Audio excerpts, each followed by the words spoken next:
وَلَقَدْ يَسَّرْنَا الْقُرْآنَ لِلذِّكْرِ فَهَلْ مِن مُّدَّكِرٍ وَيَوْمَ يُعْرَضُ الَّذِينَ كَفَرُوا عَلَى النَّارِ أَذْهَبْتُمْ طَيِّبَاتِكُمْ فِي حَيَاتِكُمُ الدُّنْيَا وَاسْتَمْتَعْتُمْ بِهَا فَالْيَوْمَ تُجْزَوْنَ عَذَابَ الْهُونِ بِمَا كُنْتُمْ تَسْتَكْبِرُونَ فِي الْأَرْضِ بِغَيْرِ الْحَقِّ وَبِمَا كُنْتُمْ تَفْسُقُونَ۔ اور اس دن کو یاد کرو، وَيَوْمَ، اور اس دن کو یاد کرو، يُعْرَضُ الَّذِينَ كَفَرُوا عَلَى النَّارِ، جس دن جو کافر ہیں وہ آگ پر پیش کیے جائیں گے، اور ان کو کہا جائے گا اذهبتم طیباتکم فی حیاتکم الدنیا، تم نے اپنے حصے کی جو نعمتیں ہیں، طیبات، اپنے حصے کی جو نعمتیں ہیں وہ تم نے دنیا میں ختم کر لی۔ اذهبتم طیباتکم فی حیاتکم الدنیا، جو تمہاری دنیا کی زندگی تھی اس میں تم نے مزے کر لی، تم نے ساری نعمتوں سے فائدہ اٹھا لیا۔ وَاسْتَمْتَعْتُمْ بِهَا، اور اس سے تم نے فائدہ اٹھا لیا، یعنی ساری نعمتیں دنیا میں تم ختم کر چکے ہو اور ان سے فائدہ اٹھا چکے ہو۔ فَالْيَوْمَ تُجْزَوْنَ عَذَابَ الْهُونِ، آج تمہیں جو بدلہ دیا جائے گا وہ رسوائی کے عذاب کا دیا جائے گا۔ اللہ اکبر۔ بِمَا كُنْتُمْ تَسْتَكْبِرُونَ فِي الْأَرْضِ بِغَيْرِ الْحَقِّ، اس وجہ سے کہ تم دنیا میں تکبر کرتے تھے بغیر حق کے۔ وَبِمَا كُنْتُمْ تَفْسُقُونَ، اور اس وجہ سے کہ تم نافرمانیاں کرتے تھے، تم فسق کرتے تھے، فسق و فجور میں مبتلا تھے، اس لیے۔ اب یہ کافروں کی بات ہے کہ ان کو کہا جائے گا قیامت والے دن کہ تمہاری جو نعمتیں ہیں تم دنیا میں ساری حاصل کر چکے، ختم کر چکے۔ وَاسْتَمْتَعْتُمْ بِهَا، اور تم نے اس کا فائدہ بھی اٹھا لیا، لہذا آج تمہیں جو ہے وہ عذاب الہون، اللہ اکبر، رسوائی کا عذاب جو ہے وہ تمہیں دیا جائے گا۔ جہاں تک دنیا میں ساری نعمتیں ختم کر چکنے کا معاملہ ہے تو یہ معاملہ مومن کے ساتھ نہیں ہے، یہ کافر کے ساتھ ہے، یہ بات ذہن میں رکھیے۔ یہ کافر کو کہا جا رہا ہے وَيَوْمَ يُعْرَضُ الَّذِينَ كَفَرُوا عَلَى النَّارِ۔ اس کی وجہ یہ ہے، یہ بات میں اس لیے کہہ رہا ہوں کہ بہت سارے مفسرین نے اس آیت کی تفسیر میں ایک بات لکھی ہے کہ جو اللہ والے ہوتے ہیں ان کی مثالیں بھی دی ہیں۔ جو اللہ والے ہوتے ہیں وہ دنیا کی نعمتوں سے فائدہ نہیں اٹھاتے تاکہ ہماری نعمتیں آخرت کے لیے جمع رہیں۔ جیسے نبی کریم صلی اللہ علیہ وسلم چٹائی پہ سوئے تھے اور حضرت عمر فاروق رضی اللہ تعالیٰ نے دیکھا کہ آپ کے جسم اطہر پر چٹائی کے نشان پڑ گئے ہیں، تو حضرت عمر فاروق رضی اللہ تعالیٰ عنہ نے اپنے آنکھوں میں آنسو کے ساتھ نبی کریم صلی اللہ علیہ وسلم سے پوچھا تھا کہ اللہ کے رسول صلی اللہ علیہ وسلم، ہم آپ کے لیے ایک نرم بستر نہ بنا دیں؟ کیسر و کسریٰ کتنے تختوں کے اوپر سوتے ہیں، تو آپ سرور کائنات ہیں اور آپ کے ساتھ یہ معاملہ ہے۔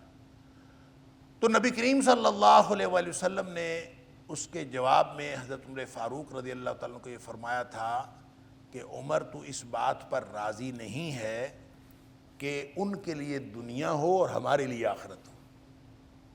کیا تو اس بات پر راضی نہیں؟ اور اسی طرح عمر فاروق رضی اللہ تعالیٰ عنہ کے بارے میں آتا ہے کہ وہ ایک دفعہ اپنے غلام سے کہا کہ پیاس لگی تھی، اور غلام سے کہا کہ شہد کا میٹھا کر کے پانی لاؤ، شربت بنا کے۔ تو وہ لایا شہد کا میٹھا کر کے پانی، تو جب پینے لگے تو کچھ خیال آیا تو اس کو کہا یہ تو پی لے، میں نے نہیں پینا، اپنے غلام کو ہی پلا دیا، خود نہیں پیا۔ اس لیے کہ جو مفسرین اس آیت کے تحت اس طرح کی مثالیں لکھتے ہیں ان کا خیال یہ ہے کہ ان سب نے جب دنیا کی نعمتوں سے اوائڈ کیا ہے، اور بہت سارے اسلاف جو ہیں دنیا کی نعمتوں سے اوائڈ کرتے تھے، تو وہ جو اوائڈ کرتے تھے اس کی وجہ یہ تھی کہ کہیں قیامت والے دن اللہ تعالیٰ یہ نہ کہہ دے کہ تم نے تو اپنی مرضی، اپنی حصے کی نعمتیں دنیا میں انجوائے کر لیں، وَاسْتَمْتَعْتُمْ بِهَا، اور تم نے اس سے فائدہ اٹھا لیا، اور آج تمہارے لیے ہمارے پاس کچھ نہیں ہے. کہیں ایسا نہ ہو. اللہ اکبر. دیکھیں یہ بات درست نہیں کہ اس لیے وہ کرتے تھے. دنیا کی نعمتوں سے اوائڈ تو کرتے تھے، لیکن اس کی وجہ یہ نہیں ہے کہ وہ یہ سمجھتے تھے کہ قیامت والے دن ہمیں یہ کہہ دیا جائے گا، کیونکہ نبی اکرم صلی اللہ علیہ وسلم کا فرمان ہے ان اللہ لا یظلم مؤمنا حسنہ، اللہ تعالیٰ کسی مومن کی ایک بھی نیکی ضائع نہیں کرتا.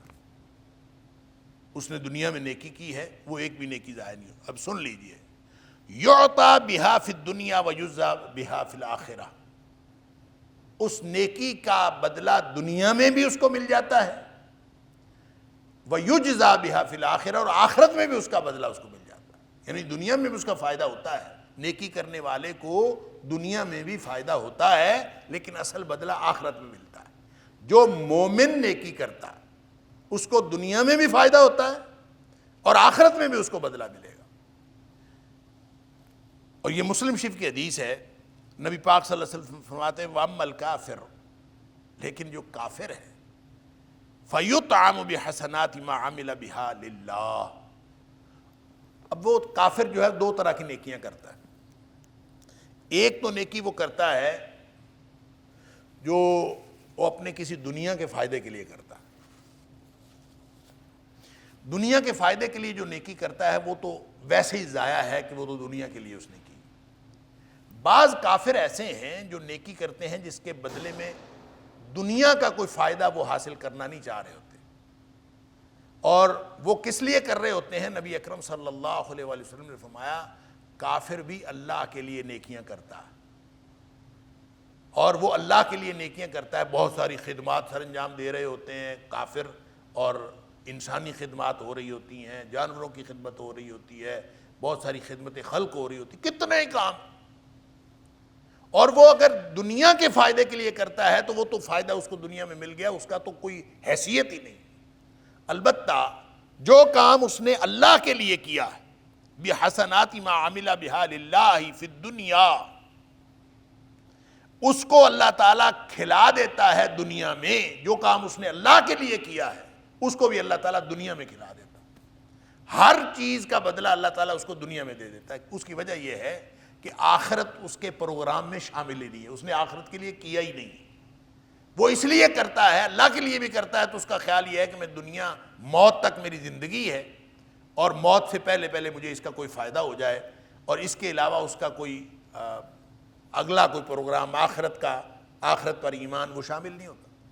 جب وہ شامل نہیں ہوتا تو اللہ تعالیٰ اس کو دنیا میں فَيُطْعَمُ، پس وہ کھلا دیا جاتا ہے بِحَسَنَاتِ مَا عَمِلَ بِهَا لِلَّهِ فِي الدُّنْيَا، جو وہ اللہ کے لیے بھی کام کرتا ہے وہ دنیا میں کھلا دیا جاتا ہے. اللہ حَتَّى إِذَا أَفْضَى إِلَى الْآخِرَةِ، یہاں تک کہ جب وہ آخرت کی طرف جاتا ہے. وَلَقَدْ يَسَّرْنَا الْقُرْآنَ لِلذِّكْرِ فَهَلْ مِن مُدَّكِرٍ. وَلَقَدْ يَسَّرْنَا الْقُرْآنَ لِلذِّكْرِ فَهَلْ مِن مُدَّكِرٍ. لم تکن حسنہ یجزا بہا، اس کے پاس ایک بھی نیکی باقی نہیں ہوتی جس کا اس کو بدلہ دیا جائے. ساری نیکیوں کا بدلہ دنیا میں دے دیا جاتا. اب اس کا مطلب یہ ہوا کہ جو مومن ہے، مومن کو تو دنیا میں بھی بدلہ ملتا ہے، اور مومن کو آخرت میں بھی بدلہ، آخرت میں بدلہ تو ملنا ہی ملنا ہے، دنیا میں بھی بدلہ اس کو ملتا ہے. اور جو کافر ہے اس کو صرف دنیا میں بدلہ ملتا ہے، کیونکہ آخرت کے لیے وہ کرتا ہی نہیں، اور آخرت کے اندر اس کی کوئی نیکی باقی نہیں رہتی. تو یہ بات اللہ کریم نے کافروں کو کہی ہے. وَيَوْمَ يُعْرَضُ الَّذِينَ كَفَرُوا عَلَى النَّارِ، کافر جب آگ پر پیش کیے جائیں گے ان کو اس وقت کہا جائے گا اذهبتم طیباتکم فی حیاتکم الدنیا، کہ تم نے اپنی نعمتیں جو ہیں وہ دنیا میں ہی ختم کر لی ہیں. وَاسْتَمْتَعْتُمْ بِهَا، اور تم نے ان سے فائدہ اٹھا لیا. یہ کافروں کو کہا جائے، مومنوں کو نہیں کہا جائے. مومنوں کو اگر نیکی کا کوئی فائدہ دنیا میں ہوا بھی ہے تو چونکہ انہوں نے آخرت پر ایمان کے ساتھ نیکی کی ہے، آخرت میں بدلہ لینے کے لیے کی ہے، لہٰذا اللہ تعالیٰ ان کی نیکی ضائع نہیں کرے گا۔ اور اللہ تعالیٰ جیسے حدیث میں آیا کہ ان اللہ لا یظلم مؤمنا حسنا، اللہ تعالیٰ کسی مومن کی ایک بھی نیکی جو ہے وہ ضائع نہیں کرتا، اور ہر نیکی کا اس کو بدلہ ملتا ہے۔ اس سے پھر ایک سوال پیدا ہوا کہ جب مومن کی کوئی نیکی آخرت میں ضائع ہوتی نہیں، اور یہ بھی کہا بھی کافروں کو گیا ہے، تو جو نبی اکرم صلی اللہ علیہ وسلم نے بات نعمتوں کی کہ اما ترضی ان تکون لہم الدنیا ولنا الآخرہ، کہ اے عمر تو اس بات پر راضی نہیں ہے کہ ان کے لیے دنیا ہو اور ہمارے لیے آخرت ہو، یا پھر حضرت عمر فاروق رضی اللہ عنہ کا اپنا طرز عمل، یا پھر اسلاف کا طرز عمل، جو بھی اسلاف جو ہیں وہ زہد اختیار کرتے رہے، زہد عن الدنیا جو لوگ حاصل کرتے ہیں، اس کی وجہ کیا؟ اس کی وجہ یہ نہیں ہے کہ وہ یہ سمجھتے ہیں کہ دنیا کی جو دنیا میں کوئی نیکی کی ہو یا دنیا میں کوئی نعمت حاصل کی ہو، نعمت سے استفادہ کیا ہو، تو وہ آخرت میں اس کا کوئی بدلہ نہیں ملے گا، دنیا میں وہ ضائع ہو جائے گی، یہ وجہ نہیں ہے۔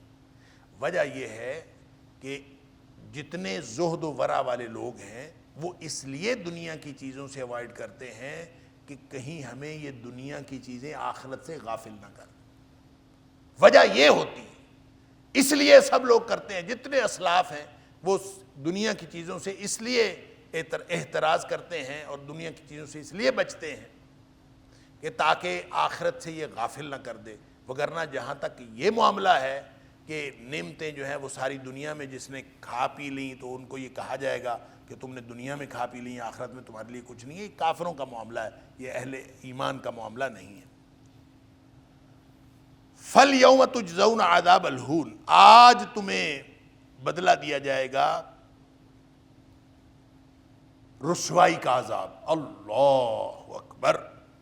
رسوائی کا عذاب کس وجہ سے؟ بِمَا كُنْتُمْ تَسْتَكْبِرُونَ فِي الْأَرْضِ بِغَيْرِ الْحَقِّ، اس لیے کہ تم دنیا میں تکبر کرتے تھے بغیر الحق، بغیر حق کے تم دنیا میں تکبر کرتے تھے۔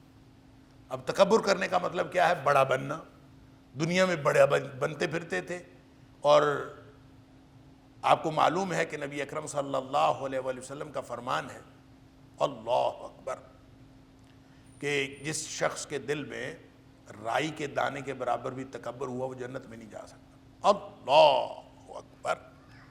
لا يدخل الجنہ، جنت میں وہ داخل نہیں ہو سکتا۔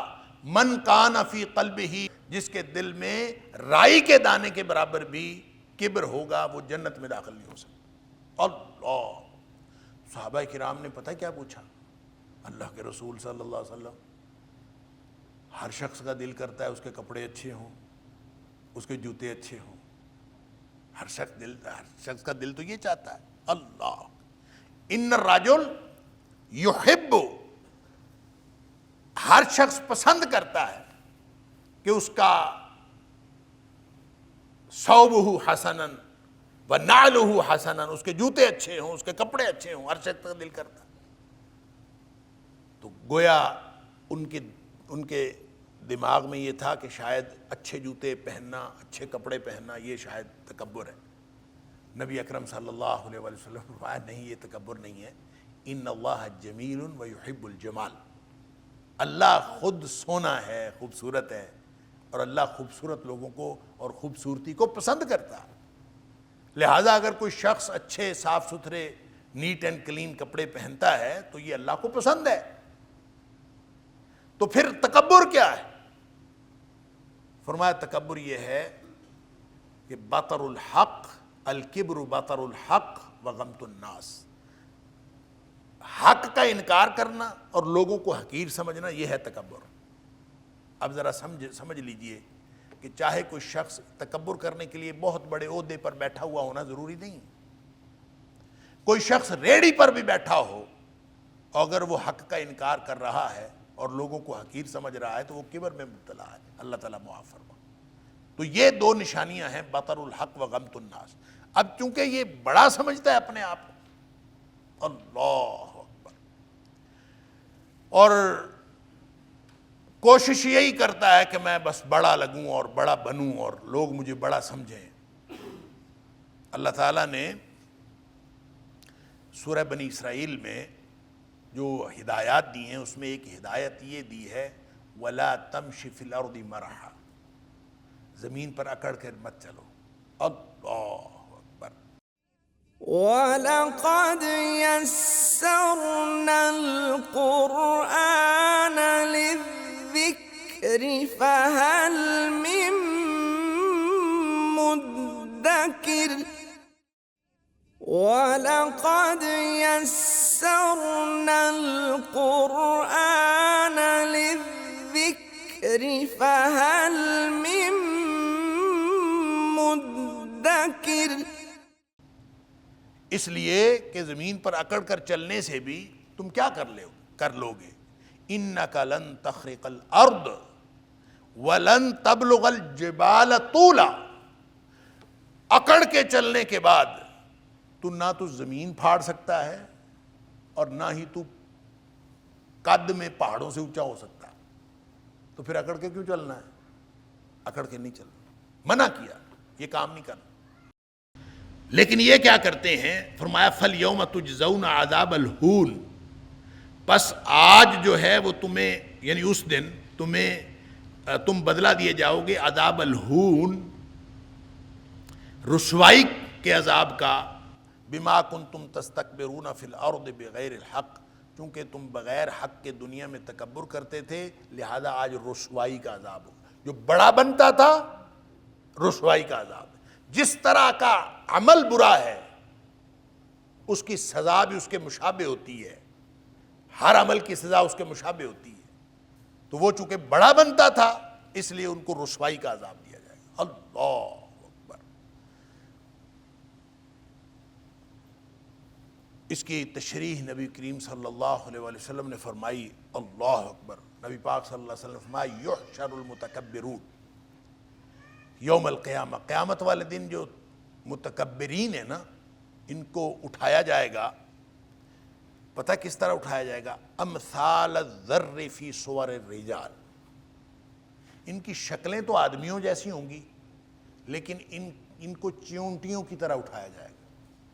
یہ بڑا بنتے تھے نا، ان کو اتنا چھوٹا کر دیا جائے گا جیسے چیونٹیاں ہوتی ہوں، ان کی حالت یہ ہوگی۔ اللہ یغشاہم الذل، ان کے اوپر رسوائی چھا چکی ہوگی، چیونٹیوں جیسے یہ ہوں گے آدمیوں کی شکل میں، اور یغشاہم الذل من کل مکان، ہر طرف سے ان کے اوپر رسوائی اور پھٹکار پڑ رہی ہوگی۔ اللہ تعالیٰ معاف فرمائے۔ فیساقون الی سجن فی جہنم، پھر ان کو ایک جہنم کی ایک جیل کی طرف جو ہے ان کو ہانک کر لے جایا جائے گا، یسمى بولسا، جس کا نام ہے بولس، یعنی ایک جہنم کی ایک جیل ہے جس کا نام بولس ہے، اس کے اندر ان کو لے جایا جائے گا۔ تعلوہم نار الانیار یسقون من عصارۃ اہل النار، اللہ اکبر، کہ وہاں آگوں کی آگ، نار الانیار یعنی آگوں سے بھی بڑی آگ، وہ ان کے اوپر چڑھ جائے گی۔ تعلوہم نار الانیار، جو بڑی آگ یعنی بڑا عذاب ان کے اوپر چھا جائے گا۔ یسقون من عصارۃ اہل النار، اور جہنمیوں کا جو خون اور پسینہ اور پیپ جو ہوگا وہ ان کو پانی پینے کے لیے دیا جائے گا۔ اللہ تعالیٰ معاف فرمائے۔ یہ رسوائی ہے، یہ ہے عذاب الہون، قیامت والے دن کا جو رسوائی کا عذاب ہے ان کو دیا جائے گا۔ اللہ تعالیٰ ہم سب کو اس سے محفوظ فرمائے۔ ایک بات یہاں پہ سمجھنے کی ہے کہ بما کنتم تستکبرون فی الارض بغیر الحق، حق کے بغیر تکبر کرتے تھے۔ اس کا کیا مطلب ہے؟ حق کے بغیر تکبر کرتے تھے، یعنی اس کا مطلب ہے کوئی تکبر ایسا بھی ہوتا ہے جو حق کے ساتھ ہوتا ہے۔ حق کے بغیر تکبر کرنا گویا منع ہے، اور حق کے ساتھ تکبر کرنا یہ بات ایسی نہیں ہے۔ اس کے دو مطالب ہو سکتے ہیں، دو مفاہیم ہو سکتے ہیں۔ ایک مفہوم تو یہ ہو سکتا ہے کہ تکبر حق ہوتا ہی نہیں ہے، یہ صرف اللہ کا حق ہے۔ لوگوں کے لیے تکبر حق ہوتا ہی نہیں ہے، کبریائی اللہ کی ذات کی شان ہے، لہذا کوئی انسانوں میں سے کوئی بڑا بنے یہ حق ہے ہی نہیں، یہ بغیر حق، جب بھی کوئی انسانوں میں سے تکبر کرے گا وہ بغیر الحق ہی ہوگا۔ اور دوسرا مفہوم اس کا یہ ہے کہ کوئی ایسی جگہ یا کوئی ایسا مقام ہے جہاں پہ تکبر کیا جا سکتا ہے، جہاں اکڑ کے چلا جا سکتا ہے، جہاں لوگوں پر بڑا بنا جا سکتا ہے، اپنی بڑائی ثابت کی جا سکتی ہے، وہ ہے محاذ جنگ۔ محاذ جنگ پہ دشمن کے خلاف لڑتے ہوئے وہاں پہ تکبر والی چال بھی چلی جا سکتی ہے، تکبر والے جملے بھی بولے جا سکتے ہیں، اور کوئی ایسی تکبرانہ گفتگو بھی کی جا سکتی ہے، ان کو اپنے سے حقیر سمجھا جا سکتا ہے کیونکہ وہ حقیر ہیں، اور ایمان کی وجہ سے، کیا آپ کو اللہ نے ایمان کی دولت دی ہے، اور اس لیے محاذ جنگ پہ جو آپ کے ساتھ لڑنے کے لیے آئے ہوئے ہیں ان کے ساتھ تکبر کا اظہار کیا جا سکتا ہے، اور وہ ایسا مقام ہے جس کو ایسا تکبر کہا جائے گا جو حق ہے، جو کیا جا سکتا۔ اس کے علاوہ کوئی اور موقع نہیں پوری زندگی میں۔ اگر محاذ جنگ پہ کوئی نہیں گیا تو اس کے لیے زندگی میں کوئی موقع نہیں۔ ہاں کوئی محاذ جنگ پہ جائے تو اس کو وہ تکبر کر سکتا ہے۔ یہ دونوں معنی ہو سکتے ہیں بغیر الحق کے، ایک تو یہ کہ صرف اللہ کا حق ہے، کوئی اور شخص کر ہی نہیں سکتا، اور دوسرا یہ کہ یہ محاذ جنگ پہ حق ہوتا ہے، اس کے علاوہ بغیر الحق ہوتا ہے۔ وَبِمَا كُنْتُمْ تَفْسُقُونَ، صرف تکبر نہیں کرتے تھے، اس کے علاوہ بھی بے شمار نافرمانیاں کرتے تھے۔ وَبِمَا كُنْتُمْ تَفْسُقُونَ، اور اس وجہ سے کہ تم تھے فسق کرتے، نافرمانیاں کرتے۔ اب یہ جو نافرمانیاں ہیں، فسق کا معنی ہوتا ہے اطاعت سے باہر نکل جانا، اطاعت سے نکل جانا۔ جو ایک دو کاموں میں اللہ اور اس کے رسول صلی اللہ علیہ وسلم کی نافرمانی کرے وہ بھی فاسق ہوتا ہے، لیکن وہ چھوٹا فاسق ہوتا ہے۔ جیسے جیسے اللہ اور اس کے رسول صلی اللہ علیہ وسلم کی نافرمانی ہوتی جائے اور اس میں انسان بڑھتا جائے وہ بڑا فاسق ہوتا جاتا ہے، اور جو کافر ہیں وہ بھی فاسق ہی ہوتے ہیں، وہ بالکل اطاعت سے باہر نکلے ہوئے ہوتے ہیں۔ لہٰذا صرف تکبر کا جرم نہیں ہے ان کا، تکبر کا جرم بھی ہے، اور اللہ اور اس کے رسول صلی اللہ علیہ وسلم کی نافرمانی اور دیگر گناہوں کا جرم بھی ہے۔ اس جرم کی وجہ سے وہ قیامت والے دن جو ہیں ان کو یہ کہہ دیا جائے گا کہ تمہارے لیے رسوائی کا عذاب ہے۔ اللہ تعالیٰ معاف فرمائے۔ وقت ہو گیا، وآخر دعوانا الحمدللہ رب العالمین۔ إن هذا القرآن يهدي للتي هي أقوم ويبشر المؤمنين الذين يعملون الصالحات أن لهم أجرا كبيرا